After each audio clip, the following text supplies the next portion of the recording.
Salam sahabat firman yang diberkati Tuhan. Kita bersyukur kita jumpa pada pelajaran rohani pada minggu ini. Dan kita ada pada pelajaran yang ke-11. Sebelum mempelajari firman, mari kita berdoa.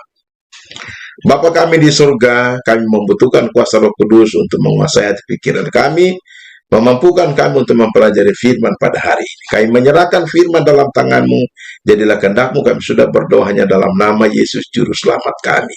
Amin.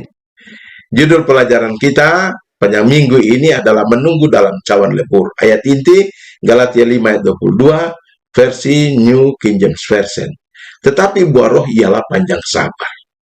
Kita dapati ada dua hal penting yang kita pelajari pada pekan ini. Hal yang pertama adalah penantian yang sabar adalah bagian dari buah roh dan sangat penting dalam mengatasi cawan lebur.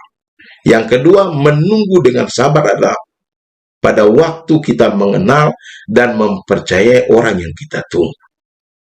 Pertanyaan, apa alat yang penting untuk mengatasi masalah ini?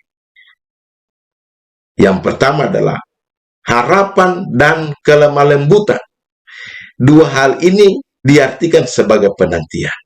Yang kedua, konsep penantian dalam Alkitab bukan hanya tentang menunggu, tetapi menunggu dengan kesabaran. Karena pada poin yang ketiga, kesabaran bukanlah siasat politik, tetapi merupakan buah roh. Apa pelajaran bagi kita? Pelajaran bagi kita bahwa umat Tuhan tetap menunggu di dalam cawan lebur, karena Tuhan sendiri sabar, Tuhan penuh kasih, dan Dia juga memiliki waktu yang terbaik untuk campur tangan, dan Dia selalu menawarkan waktu sebanyak mungkin demi keselamatan banyak orang. Maka poin yang kedua adalah tepat pernyataan rohani bahwa kita menanti seorang yang kita percaya Dia adalah Tuhan yang akan datang dan menyelamatkan barang siapa yang mengikuti kemauannya. Kesabaran Allah. Roma 15 ayat 4 dan ayat 5. Sebab segala sesuatu ditulis dahulu telah ditulis untuk menjadi pelajaran bagi kita supaya kita teguh berpegang pada pengharapan oleh ketekunan dan penghiburan dalam kitab suci. Ayat yang kelima, semoga Allah yang adalah sumber ketekunan dan penghiburan mengaruniakan kerukunan kepada kamu sesuai dengan kehendak Kristus Yesus. Ini adalah satu ekspresi yang menggambarkan kesabaran Allah, yaitu lambat untuk marah. Nehemia pasal 9 ayat 6 sampai 17, Keluaran 36 ayat 6, Bilangan 14 ayat 18, Mazmur 103 ayat 8, Yohanes 4 ayat 2. Ayat-ayat ini menggambarkan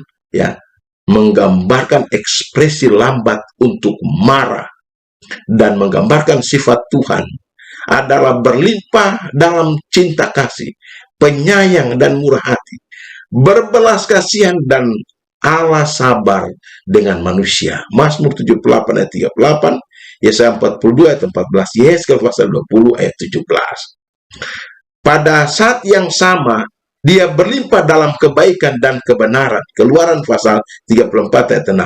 Pada saat yang sama juga Dia tidak membebaskan orang yang bersalah. Bilangan 14 ayat 18, Nahum 1 ayat 3, 1 Petrus 3 ayat 20. Jadi sahabat firman, jelas bahwa kesabaran Tuhan tidak boleh disamakan dengan sikap masa bodoh, ketidakberdayaan, keraguan-raguan manusia. Kesabaran Tuhan juga bukan merupakan topeng untuk menunggu waktu yang tepat untuk membalas dendam.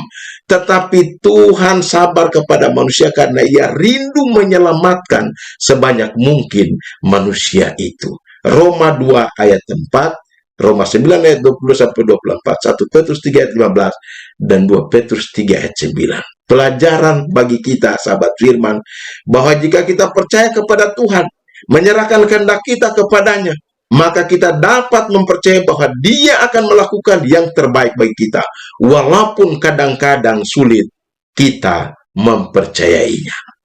Kita berpindah pada poin yang berikut adalah dalam waktu Allah.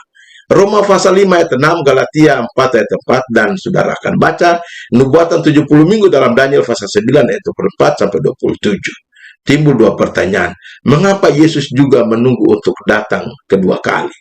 Pertanyaan yang kedua, mengapa Tuhan menunggu begitu lama untuk menjawab doa saya? Maka kita dapat dalam pelajaran ada 6 alasan spiritual penting mengapa kita mengalami waktu tunggu.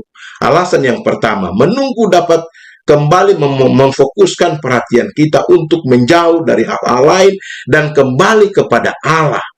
Yang kedua, menunggu memungkinkan kita untuk mengembangkan gambaran yang lebih jelas tentang motif dan keinginan kita sendiri. Yang ketiga adalah menunggu dapat menolong kita untuk membangun ketekunan dan stamina rohani kita. Yang keempat, menunggu membuka pintu untuk mengembangkan banyak kekuatan spiritual seperti iman dan kepercayaan. Yang kelima, menunggu memungkinkan Allah untuk meletakkan potongan-potongan lain dalam teka-teki gambar yang lebih besar.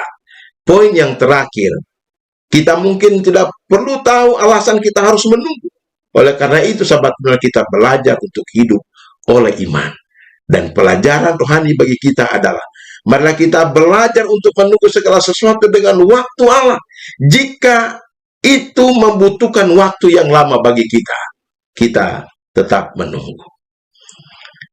Pelajaran yang berikut, Daud adalah objek pelajaran dalam menunggu. Jika kita membaca 1 Samuel pasal 16, pasal 17, pasal 23, 24, dan 26, ada hal-hal yang menarik dan memiliki makna rohani bagi umat Tuhan. Pasal 16 yang pertama, pasal 16 ayat 1 sampai 3. Samuel mengurapi Daud di masa muda menjadi raja. Dan ini juga merupakan perjalanan yang panjang dan ladang ayahnya Isai ke takhta Yerusalem. Dan terkadang Daud merasa berada di tengah-tengah sebuah cawan lebur. Yang berikut, Daud dipanggil untuk mainkan musik dan menenangkan jiwa Saul yang gelisah di pasal yang ke-17. Daud menjadi pahlawan Israel ketika membunuh Goliat. Pasal 23 ayat 17, Saul dan Yonatan tahu bahwa takdir dari Allah adalah Daud menjadi raja. Nah, tetapi sangat menarik bahwa Daud tidak melakukan apapun untuk memajukan takdirnya yang diberikan Allah. Tapi yang terjadi adalah bertahun-tahun Daud lari untuk menyelamatkan nyawanya. Pasal 24 ayat 5 sampai 7 dan ayat 20, Saul mencoba membunuh Daud.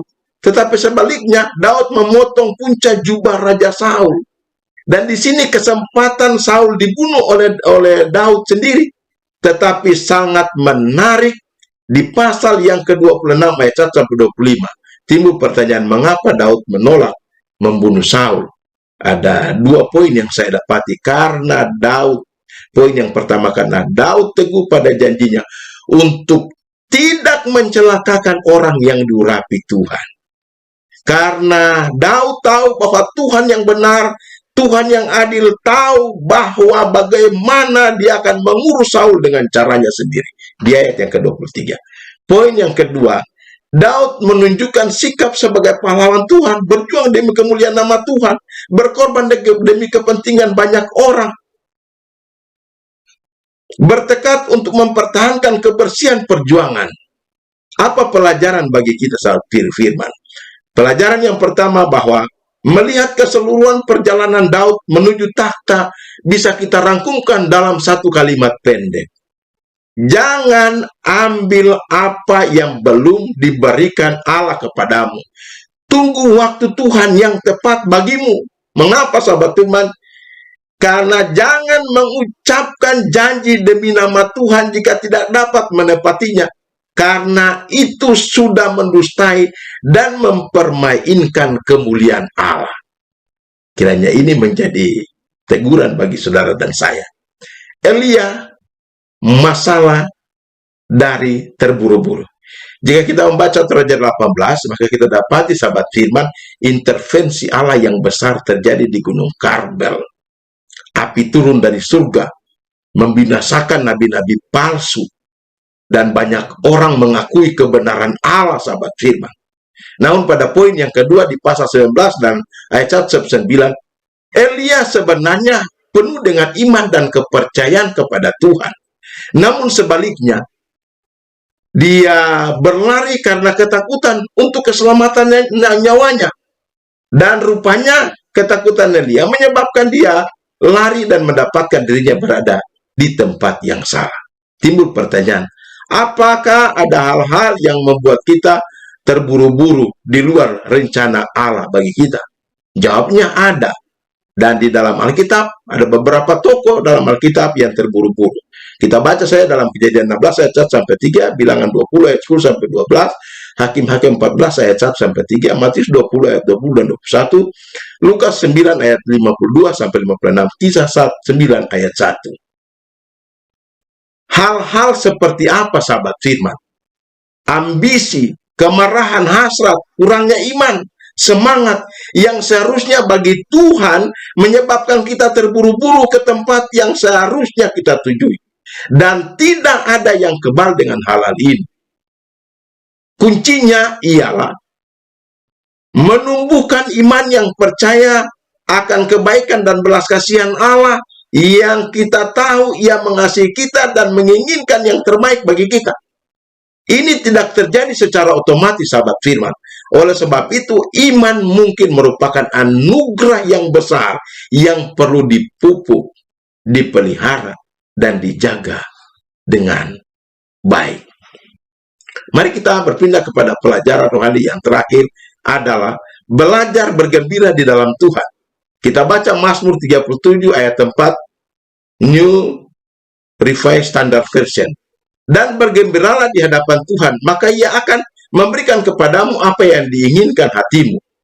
Pertanyaan, apa artinya bergembira dalam Tuhan?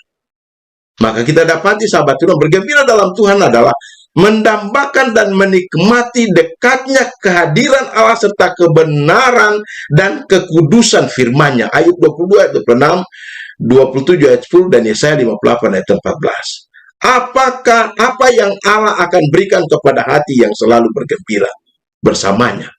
Poin yang pertama mengakhiri pelajaran ini, bahwa Allah akan menjawab seruan hati kita jikalau keinginan kita sesuai dengan kehendak-Nya. Yohanes 15 ayat 7. Poin yang kedua, apabila kita bergembira karena Allah dan kehendak-Nya, maka Allah sendiri menanamkan di dalam diri kita bagaimana keinginan yang kemudian digenapi olehnya. Dalam Filipi pasal 2 ayat 13. Dan poin yang terakhir, poin yang ketiga, kita bisa memuji Dia, bahkan tersenyum karena tidak ada yang dapat memperdaya Allah kita. Dan kita akan menerima apa yang diinginkan Bapa kita di surga, yang pengasih, pada saat yang paling menguntungkan, yaitu memberikan kerajaan-Nya bagi kita. Oleh sebab itu sahabat firman, luangkan waktu untuk berdoa, mencari Tuhan Allah, mencari Tuhan di dalam mempelajari firman Tuhan, dan mencari tentang bagaimana Dia harus memberikan syarat, memberikan aturan bagi saudara dan saya untuk mau menyelamatkan kita. Dia menunjukkan jalan yang tepat bagi kita demi keselamatan saudara dan saya. Tuhan Yesus memberkati kita. Mari berdoa. Bapa di surga, kami bersyukur kami boleh mempelajari firman pada hari ini. Kami penuh keterbatasan, tidak sanggup mengerti firman ini. Kami mohon kiranya Roh Kudus menyanggupkan kami untuk mengerti firman ini. Dan kami berkomitmen dari saat ini untuk tetap mempercayai Tuhan. Dan mengambil Yesus sebagai juru selamat pribadi, mempercayai firman Tuhan, mengikuti akan kemauan Tuhan, sehingga ketika terjadi hari Maranatha kami diselamatkan. Ini doa kami. Persembahkan doa ini hanya dalam nama Yesus, Juru Selamat kami. Amin.